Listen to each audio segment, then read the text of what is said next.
उत्तराखंड में मौसम विभाग ने पर्वतीय क्षेत्रों के लिए तेज बारिश और थंडर स्टॉर्म की आशंका जताई है, जिसके लिए येलो अलर्ट भी जारी किया गया है। 14 जून से प्रदेश के अधिकांश हिस्सों में तेज बारिश और थंडर स्टॉर्म देखने को मिल सकता है। अधिक ऊंचाई वाले जिलों के साथ ही बागेश्वर, पिथौरागढ़ और रुद्रप्रयाग में कुछ जगहों पर भारी बारिश की संभावना है।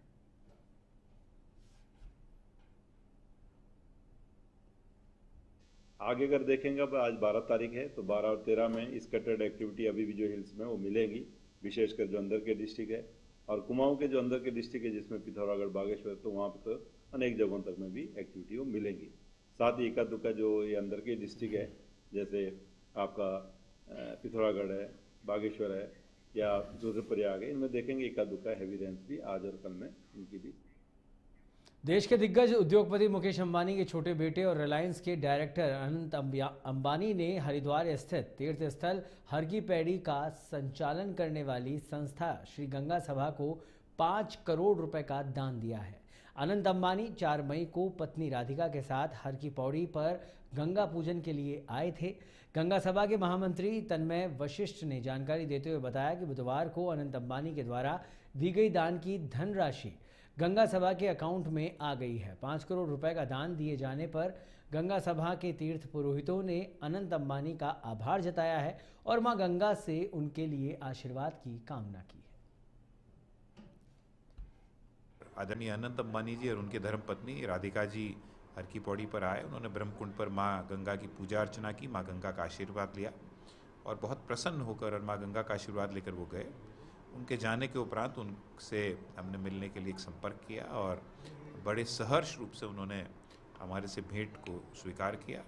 मुंबई स्थित उनके मुख्य कार्यालय अनंत अंबानी जी की वहाँ उनसे मेरी भेंट हुई और बहुत ही आत्मीय और बहुत ही अपनेपन के साथ उन्होंने मुलाकात की और विभिन्न सामाजिक धार्मिक विषयों पर उन्होंने विस्तार से चर्चा की। विशेष रूप से हरिद्वार, हर की पौड़ी, माँ गंगा की महिमा और श्री गंगा सभा द्वारा किए जा रहे कार्यों के विषय में विस्तार पूर्वक हमने चर्चा की। आज रामनगर में कांग्रेस के वरिष्ठ नेता एवं पूर्व विधायक रणजीत सिंह रावत के नेतृत्व में कांग्रेसी कार्यकर्ताओं ने तहसील परिसर पहुंचकर प्रदेश सरकार एवं पुलिस प्रशासन के खिलाफ जमकर नारेबाजी एवं प्रदर्शन किया। कांग्रेस के पूर्व विधायक रणजीत सिंह रावत ने कहा कि 2 दिन पूर्व रामनगर में सुबह से शाम तक लगे जाम ने पुलिस प्रशासन के ट्रैफिक प्लान की पोल खोल दी है। उन्होंने कहा कि इस जाम से जहां एक और स्थानीय लोगों को परेशानियों का सामना करना पड़ा, तो वहीं पर्यटक भी इससे काफ़ी परेशान रहे। उन्होंने रामनगर की कानून व्यवस्था पर सवाल खड़े करते हुए कहा कि नैनीताल पुलिस केवल खनन में अवैध वसूली करने में लगी हुई है। पुलिस को यातायात व्यवस्था और कानून व्यवस्था से कोई सरोकार नहीं है। कि 14 से 18 घंटे तक का जाम लग जा रहा है। 10-10, 12-12 घंटे रामनगर से मोहान या मोहान से रामनगर पहुंचने में लोगों को लग रहे हैं। परसों की बात है कि पिथौरागढ़ तक का ट्रैफिक जो है इस रूट पे डाल दिया गया और जिससे रात के 11:30 बजे तक जाम की स्थिति रही। मुझे खुद टोटाम से रामनगर आना था तो मैं टोटाम से बेताल घाट गया। बेताल घाट से जो है डॉन परेवा और अमगढ़ी होते हुए जो है रात को 12:15 बजे रामनगर पहुंचा हूँ।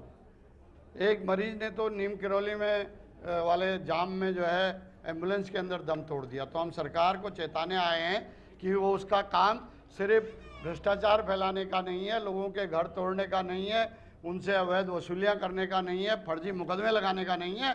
उसका दायित्व जो है यातायात व्यवस्था को भी दुरुस्त करने।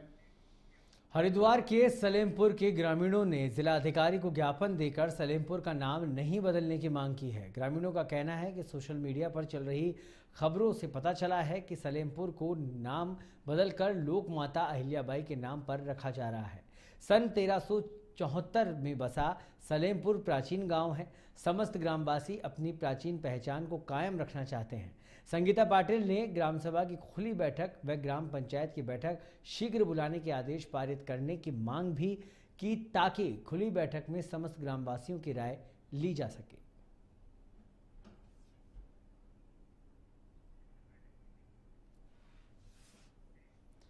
उत्तराखंड के डोईवाला जाली ग्रांट से खबर है, जहां हाथियों का झुंड रोड पार करते हुए आया नजर। आपको बता दें कि डोईवाला एयरपोर्ट के पास अचानक रोड पर हाथियों का झुंड आया। डोईवाला से ऋषिकेश रोड मार्ग पर अक्सर हाथियों की आमद होती रहती है। अचानक सड़क पर हाथियों का झुंड देख वाहनों के पहिए थम गए। राहगीरों ने वाहन रोक इनका वीडियो भी बनाया।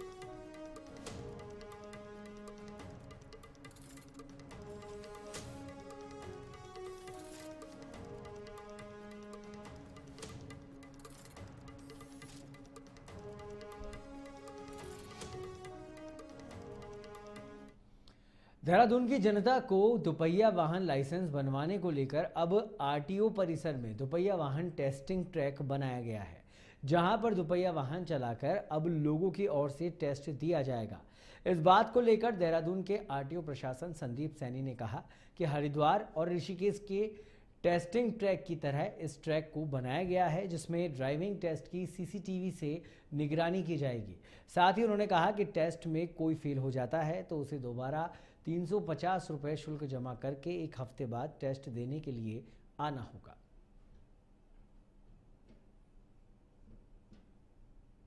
टू व्हीलर का ड्राइविंग टेस्ट जो है चालू कर दिया है। इसमें हमने ARI की जो स्टैंडर्ड है, जो हमारे हरिद्वार और ऋषिकेश में ARI के स्टैंडर्ड का जो ट्रैक बना है, उसी साइज़ का स्टैंडर्ड ट्रैक बनाया हमने। उसको हमारे RI टेक्निकल जो है उसका टेस्ट लेंगे, टू व्हीलर जो ड्राइविंग टेस्ट होगा, और CCTV से हम मॉनिटर भी कर रहे हैं इसको, IPV। उत्तराखंड के देहरादून में एक पेड़ मां के नाम अभियान को लेकर लोगों में काफी जन जागरूकता देखी जा रही है। भाजपा के कार्यकर्ता प्रदेश भर में एक पेड़ मां के नाम पर लगा रहे हैं, जिसको लेकर भाजपा प्रदेश अध्यक्ष महेंद्र भट्ट ने कहा कि 5 जून को विश्व पर्यावरण दिवस से इसकी शुरुआत हो चुकी है, जो 16 जुलाई हरेला तक यह अभियान चलेगा। उन्होंने बताया कि भाजपा के सभी कार्यकर्ता एक पेड़ मां के नाम लगा रहे हैं। इसके साथ ही केंद्र की मोदी सरकार के 11 साल के कार्यक्रमों को भी जारी रखा जाएगा।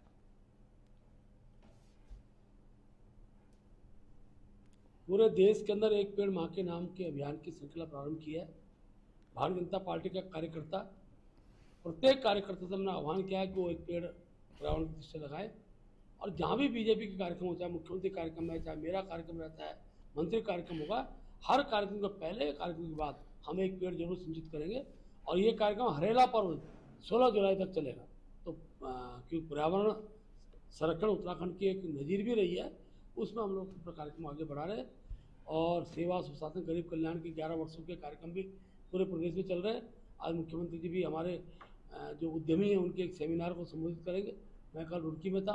हमारे सारे मंत्री सांसदगण लगातार इन 2 दिनों के प्रेस कॉन्फ्रेंस कर रहे हैं, प्रदर्शनी का उद्घाटन कर रहे हैं। और 11 साल बेमिसाल के जो कार्यक्रम है सेवा सुशासन गरीब कल्याण के जो विषय को लेकर विश्व प्रसिद्ध हल्द्वानी के कैंची धाम मेला का 15 जून को आयोजन होना है। मेले की सुरक्षा व कानून व्यवस्था के मद्देनजर ADG law and order V Murugesan ने कैंची धाम पहुंचकर व्यवस्थाओं का निरीक्षण किया। इस दौरान उन्होंने पुलिस के अधिकारियों के साथ बैठक कर दिशा निर्देश जारी किए। उन्होंने कहा कि श्रद्धालुओं की सुरक्षा सर्वोपरि है, साथ ही भीड़ नियंत्रण के लिए ड्रोन समीकरण की जाएगी। आपको बता दें, इस मौके पर IG कुमाऊं रिधिमा अग्रवाल, SSP नैनीताल प्रहलाद नारायण मीणा के साथ साथ जिले के पुलिस के अधिकारी मौजूद रहे।